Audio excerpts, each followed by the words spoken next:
if you had a chance, would you vote for Donald Trump? Before we get Brian Lilley to answer that, I have to ask you to please ask your friends to subscribe. And I have to ask you, because that guy wants to get paid, we do not get paid by Justin Trudeau's Liberals. And so, please make a donation, PayPal.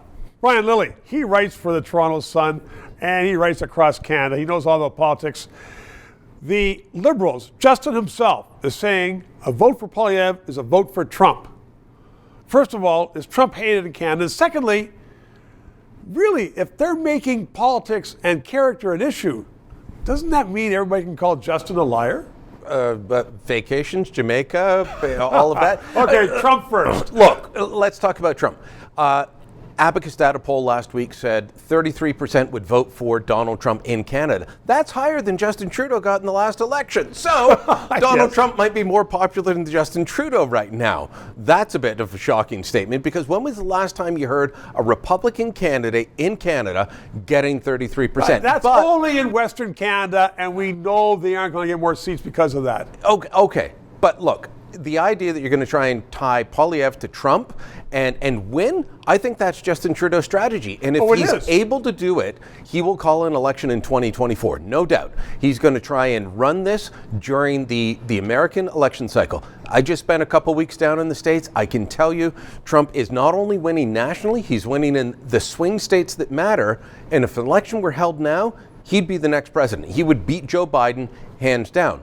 So why would you campaign against him when you might have to deal with him? If Trudeau doesn't get an election, he's got another year of dealing with the Trump administration while he's PM. That ain't going to go well. So you think it really could be this year? While Canadians, I'm surprised about that Abacus poll. I saw it myself, but Canadians generally are thought of not to be thinking well of Trump. No, he's crazy. Look, if it were up to me, neither of the candidates would be on the ballot. I would not want to vote for Trump. I would not want to vote for Biden. Neither one of them is good for Canada. They're both overly protectionist people who will screw our country over. I want somebody else on the ballot. But so do most Americans, I think, want to get rid of these guys. Absolutely. But down in the States, there are battles to get Trump off the ballot, right? Right. Trudeau wants to get Trump on the ballot in Canada because he doesn't want to fight Pierre Poilievre. He wants to fight Donald Trump. But will it stick to Poilievre? And will the Tories then start saying, well, if you want to make character an issue, what about you? You've lied since the very start, and all of your policies are so outdated, it's killing Canadians.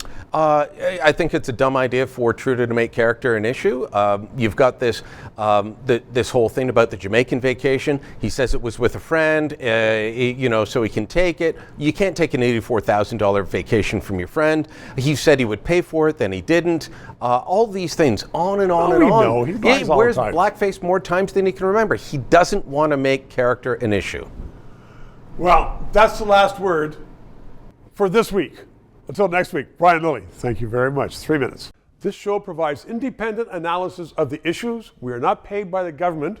And as I am finding, so much business in Canada relies upon various governments that they don't want to sponsor or advertise on a show which may become controversial, which talks about liberty, freedoms, sometimes criticizes government. I've had guests on that support the government.